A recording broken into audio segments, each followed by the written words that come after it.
যে ব্যক্তি মানুষের গুনাহসমূহ গোপন রাখে, আল্লাহ তাআলা হাশরের ময়দানে তার গুনাহসমূহ গোপন রাখবেন। যে ব্যক্তি আপনার সামনে অন্যের সমালোচনা করে, আপনি তাকে কখনো বিশ্বাস করবেন না, কারণ সে অন্যের সামনে আপনার সমালোচনা করবে। যারা অন্যের ভালো দেখতে পারে না, তারা গীবত করে, আর যারা বোকা তারা গুজব ছড়ায়, এবং মূর্খরা তা বিশ্বাস করে। অন্যের গীবত করা ও যে কোনো বিষয়ে মিথ্যা গুজব ছড়ানো মহাপাপ। শরীরের ভালোবাসা একদিন শেষ হয়ে যাবে, কিন্তু মনের ভালোবাসা চিরদিন থেকে যাবে। কারণ শরীরের বয়স হয়, কিন্তু মনের বয়স হয় না।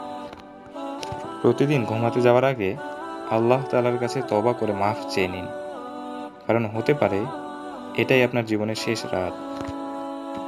যার মধ্যে সহ্য করার ক্ষমতা নেই, সে সবচেয়ে দুর্বল ও নির্বোধ। একজন মানুষের জন্য সুন্দর চেহারা সম্পন্ন হওয়ার চাইতে সুন্দর মানসিকতা সম্পন্ন হওয়া অনেক বেশি জরুরি। ইহজগতে মানুষের বড় শিক্ষক হচ্ছেন সময়, কারণ সময় মানুষকে আজীবন একটু একটু করে শিক্ষা দিতেই থাকে। সময় ও শিক্ষক দুজনেই আমাদের শিক্ষা দেয়, তবে তাদের মধ্যে পার্থক্য হলো শিক্ষক শিখিয়ে পরীক্ষা নেন, আর সময় পরীক্ষা নিয়ে শিক্ষা দেয়। গোপনে পাপ করলে মানুষ ধ্বংস হয়ে যায়, আর গোপনে ইবাদত করলে মানুষ শ্রেষ্ঠ হয়।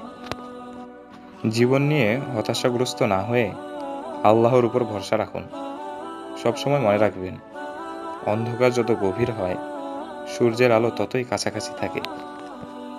সারা জীবনের কর্মফল মিলবে কিয়ামতের দিন। উচ্চ বংশে জন্মগ্রহণ করেই কেউ সার্থক হয় না, বরং সারা জীবনের কর্মের মাধ্যমেই অর্জিত হয় সার্থকতা। আপনার জীবন নিয়ে ভাবার দায়িত্বটা আপনাকেই নিতে হবে।